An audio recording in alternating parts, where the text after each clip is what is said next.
আজকে আমরা একটা দারুণ কনসেপ্ট পড়তে চলেছি। তোমরা অনেকেই ক্লাস 10-এ পড়ে এসছো sin theta equal to half, মানে থিটা আমাদের 30 ডিগ্রি, তাই তো? আমি বলছি এটা সম্পূর্ণ ভুল। যারা অলরেডি ক্লাস 11-এ পড়ে ফেলেছো কিংবা পড়াশোনা করতে হয়তো ভুলে গেছো এই চ্যাপ্টারটা, ঠিক আছে? এটা খুবই ইম্পর্ট্যান্ট একটা চ্যাপ্টার। ক্লাস 10-এ শুধু তোমরা পড়েছিলে ফার্স্ট কোয়াড্রেন্ট সম্বন্ধে, 0 ডিগ্রি থেকে 90 ডিগ্রি বা π/2 পর্যন্ত। এবং এখন তোমরা উঠে গেছো ক্লাস 11-তে কিংবা 11-এর পরে, সেটা হয়ে যাবে এখন আলাদা ব্যাপার। এটা হয়ে গেল আমাদের 270 ডিগ্রি, এটা হয়ে যাবে আমাদের 360 ডিগ্রি। তো এটা first quadrant, second quadrant, third quadrant এবং ফোর্থ কোয়াড্রেন্ট। এবারে তোমরা জানো এখানে অল টিগ্নোমেট্রিক ফাংশন পজিটিভ, এখানে শুধু সাইন থিটা পজিটিভ, বাকি দুটোতেই সাইন থিটা নেগেটিভ। তাহলে সাইন থিটা পজিটিভ, এখানে যেহেতু থিটা আমাদের হাফ ভ্যালু দিচ্ছে, মানে কি হাফটা পজিটিভ না নেগেটিভ? পজিটিভ।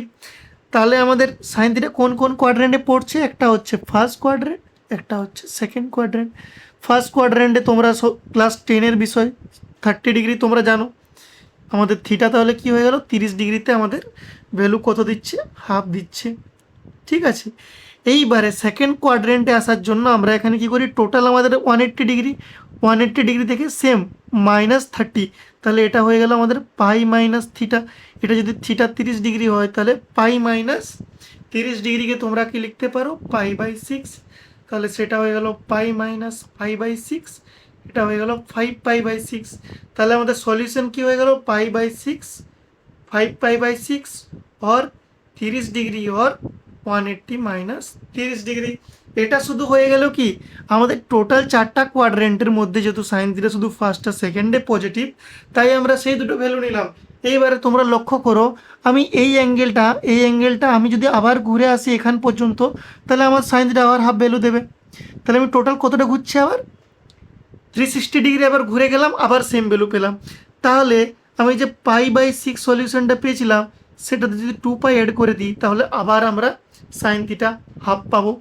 5π/2-তে 5π/6 যদি আবার 2π অ্যাড করে দিই, আমরা আবার হাফ পাবো।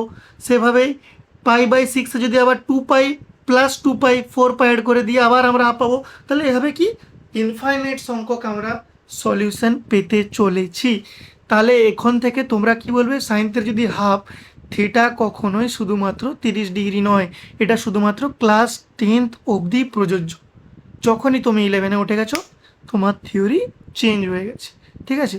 তাহলে এরকমভাবেই তোমরা নতুন নতুন জিনিস জানার জন্য ফলো করো।